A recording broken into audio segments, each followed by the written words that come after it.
حملت اسمي وماضيي وأنا مطرود من بيتي وشارعي ومدرستي وذكرياتي، وكل ذنبي هو اسم عيلتي.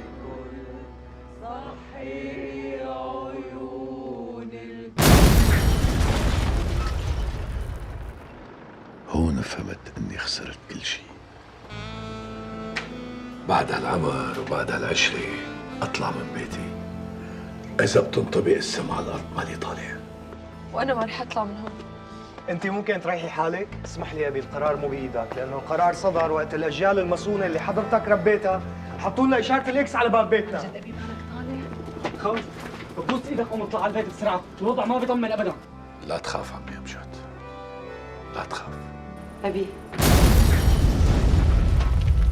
أنا مو مالي مقدرة يلي صار، بس بسببه ما رح أطلع معكم بمطاعم.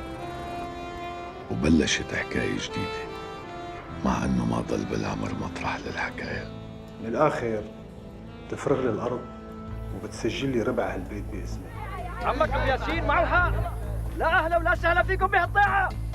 قلتك من لحقن ختير. ما بعرف.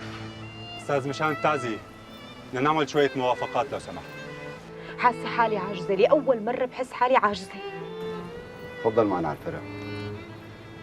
رح احمل ذنبي وامشي فيه على كتافي مثل بغل الطاحون. انا الاستاذ زياد، بغل الطاحون.